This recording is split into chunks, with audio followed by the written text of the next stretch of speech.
నమస్తే అండి. ముందుగా మా యువగలం అధినేత మా ప్రీతమ నాయకులు నారా లోకేష్ గారికి ప్రత్యేకంగా జన్మదిన శుభాకాంక్షలు తెలియజేసుకున్నాను రాష్ట్ర తరఫున. అలాగే మరి ఈరోజు గాజువాక నియోజకవర్గంలో మరి మా రాష్ట్ర అధ్యక్షులు మా పల్లా శ్రీనివాస గారి ఆదేశాల మేరకు మరి మా యొక్క యువ నాయకులు జన్మదిన వేడుకలు ఘనంగా జరపాలని మేము అనుకున్నాం.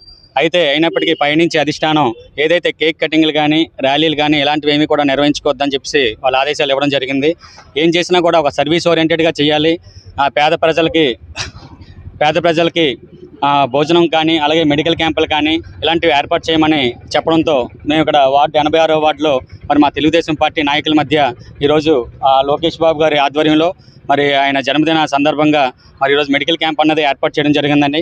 మరి అధిక సంఖ్యలో అక్కడికి వచ్చి చాలామంది వచ్చి ఈరోజు వృద్ధులు కానీ మరి యువకులు కానీ అందరూ కూడా ఈరోజు బీపీలు షుగర్లు అందరూ కూడా ఈరోజు ఆరోగ్య పరిస్థితి ఏంటంటే ఆరోగ్యమే మహాభాగ్యం అన్న విధంగా ఈరోజు వాళ్ళకి చేయాలనే ఉద్దేశంతో ఈరోజు క్యాంపెయిన్ కూడా కండక్ట్ చేయడం జరిగింది.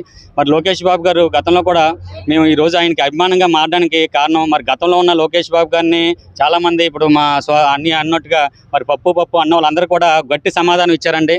ఎందుకంటే యువకాలం పాదయాత్ర తర్వాత ఆయన విజన్ కానీ ఆయన ఇది కానీ చాలా విధంగా మారిపోయిందండి. ఈరోజు ఐటీ రంగాన్ని ఈరోజు ఇక్కడ తీసుకొచ్చారంటే అది చిన్న విషయం కాదు. కానీ గూగుల్ కానీ ఇలాంటి అన్ని కార్యక్రమాలు అన్ని కంపెనీస్ మన యువతకి మెయిన్ ఏంటంటే నిరుద్యోగ అభివృద్ధిని దీన్ని తీసుకురావడం అన్నది చాలా ఇది మేము మా లోకేష్ ప్రాశక్తి ఫౌండేషన్ తరఫు నుంచి కానీ మా లోకేష్ టీం తరఫు నుంచి కానీ ఆయనకి శుభాకాంక్షలు తెలియజేసుకున్నాం. అలాగే ఆయన మరొకసారి మరి ఇలాంటి జన్మదిన వేడుకలు మరెన్నో జరుపుకోవాలని చెప్పి మేము మనస్ఫూర్తిగా కోరుకుంటూ మా తెలుగుదేశం పార్టీ తరఫున మా లోకేష్ ప్రాశక్తి ఫౌండేషన్ తరఫున ఆయన మరొకసారి శుభాకాంక్షలు తెలియజేసుకుంటున్నాం. Thank you very much.